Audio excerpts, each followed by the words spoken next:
Orson Welles. Orson Welles cinema के प्रतिष्ठित film निर्माताओं में से एक। ऑर्सन वेल्स एक प्रतिभाशाली अभिनेता, निर्देशक, लेखक और निर्माता रहे हैं।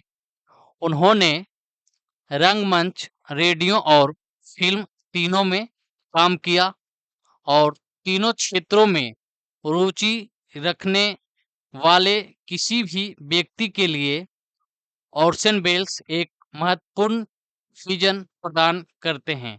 तो ऑर्सन वेल्स बहुत ही एक प्रतिष्ठित और महान फिल्म डायरेक्टर, फिल्म अभिनेता, फिल्म निर्माता और लेखक रहे हैं।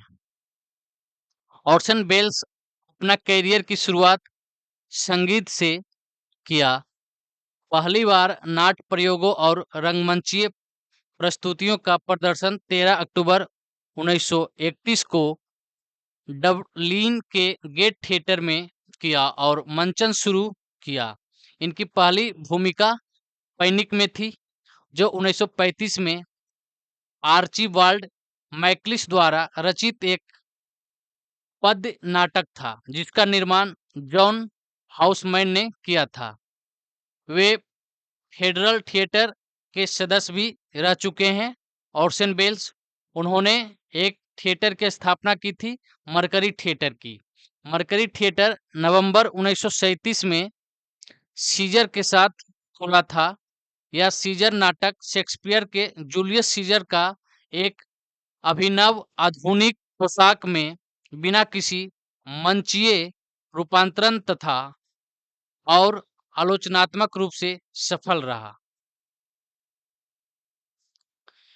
Citizen Kane. सिटीजन केन अब तक की सबसे महान फिल्मों में से एक मानी जाने वाली फिल्म है। तो सिटीजन केन अब तक की सबसे महान फिल्मों में से एक मानी जाती है। सिटीजन केन को 9 श्रेणियों में ऑस्कर पुरस्कार के लिए नामांकित किया गया था।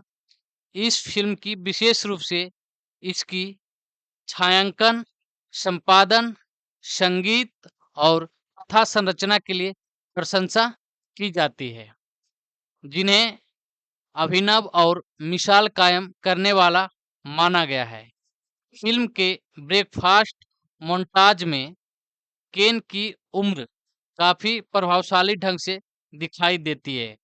मेकअप तकनीक अपनी सटीकता, रचनात्मकता और आविष्कारशीलता के लिए जानी जाती है। सिटीजन केन ऑर्सन वेल्स की पहली फीचर फिल्म थी। इस फिल्म के निर्माण और निर्देशन के अलावा वे इसके सह पटकथा लेखक भी हैं और वे इस फिल्म में अखबार के दिग्गज चार्ल्स फोस्टर के भूमिका में हैं। वे इस फिल्म में चार्ल्स फोस्टर के रोल में हैं।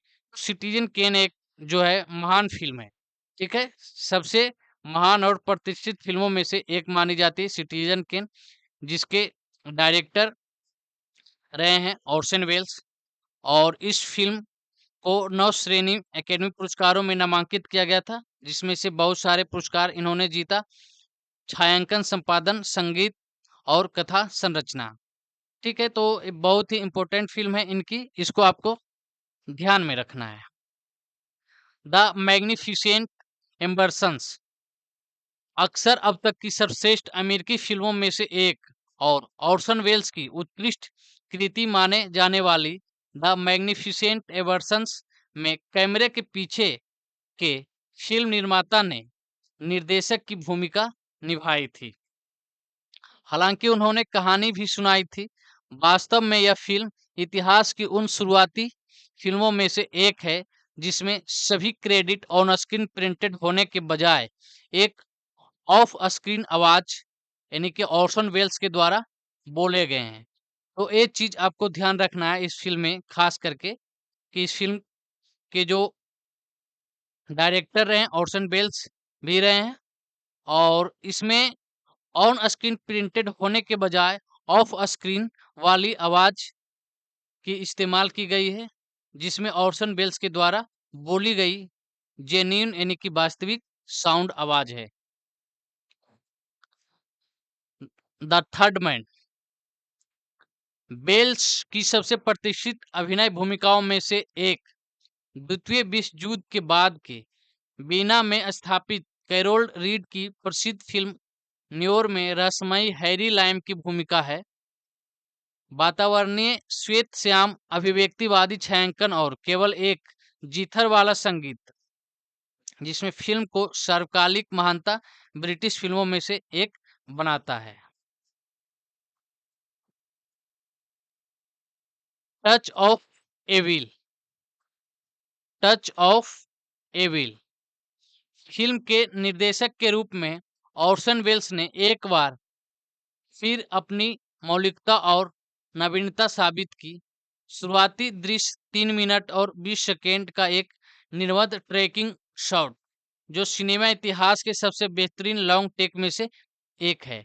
तो टच ऑफ एविल्स की जो मुख्य बातें हैं वो है ट्रैकिंग शॉट, जो 3 मिनट 20 सेकेंड की है। ये सिनेमा इतिहास की सबसे बेहतरीन लॉन्ग टेक में से एक माना जाता है। तो आप पढ़ते रहें, खुश रहें। हम लोग फिर कल नेक्स्ट क्लास में मिलेंगे।